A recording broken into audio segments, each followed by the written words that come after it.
یہ جو کچھ بھی کر لیں، جتنا کر لیں، جتنا بھاگ لیں، جتنا دوڑ لیں، آخر میں ان کا ٹھکانہ جہنم ہے، اور اس جہنم سے انہیں کوئی بچا نہیں سکتا۔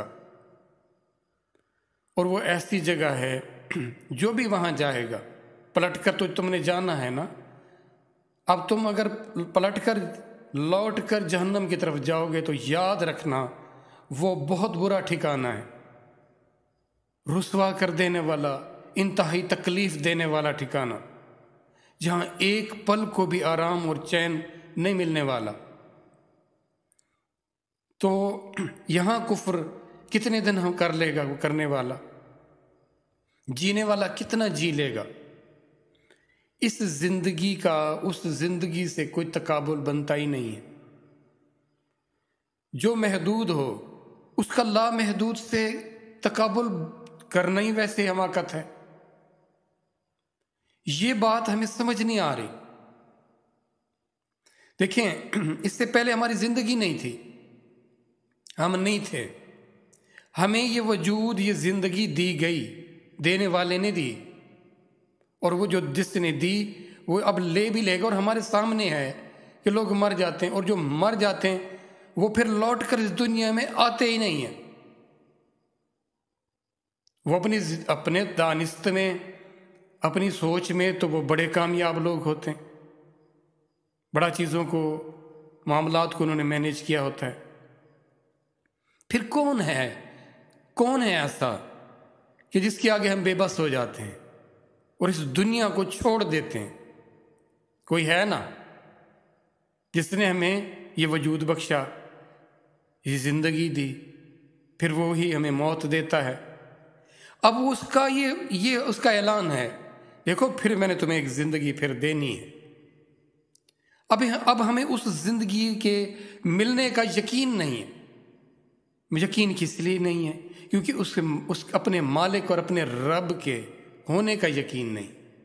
گناہوں کی جو بنیاد ہے وہ اپنے معبود، اپنے رب، اپنے خالق، اپنے مالک کا انکار کرنا ہے، اس کے ہونے کا، جس کی وجہ سے پھر وہ اپنی مرضی کرتے ہیں۔ تو تم جو مرضی کر لو، تمہیں موت سے اور آنے والی زندگی کے پھر سے دیے جانے سے کوئی بچا نہیں سکتا۔ اگر تم نے فرمانبرداری والی زندگی اختیار نہ کی تو یاد رکھنا تمہارا ٹھکانہ بہت برا ہے۔ اور یہ کوئی گمان نہ کرے کہ ایسا نہیں ہوگا، ایسا ضرور ہوگا، ایسا ہر حال میں ہوگا۔ اس بات کا جس کو یقین ہو گیا اس کی ترجیحات بدل جاتی ہیں، پھر اس کے سوچ، اس کی فکر بدل جاتی ہے۔ یہ بات جس کو معلوم ہو گئی اور وہ اس پر ایمان لے آیا، اور جس نے اس بات کو کیا کیا، ٹال دیا، اہمیت نہ دی، تو پھر وہ نافرمانی سے بچ نہیں سکتا۔ یاد رکھنا، جس کا عقیدہ آخرت نہیں ہے اس کا ایمان ہی نہیں۔ عقیدہ آخرت بہت ضروری ہے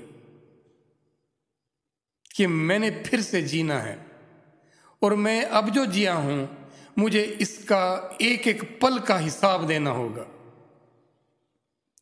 ہم کیسے نڈر ہو سکتے ہیں جبکہ ہم اپنی تخلیق میں، اپنے وجود کے ہونے میں کچھ ہمارا کردار ہی نہیں ہے؟ تو پھر ہم کیسے نڈر ہو گئے؟ ہم نے کیسے یہ خود کو دھوکہ دے دیا کہ ہم اپنے مالک خود ہیں، ہماری مرضی ہے، جو مرضی کریں؟ اس چیز نے ہمیں اب اللہ سے دور کر رکھا ہے۔ ہم اس دنیا کے چکروں میں رہتے ہیں، آخرت کی فکر نہیں کرتے۔ آخرت کی فکر کریں گے نا تو پھر لگے گا پتہ کہ زندگی کا مقصد کیا ہے۔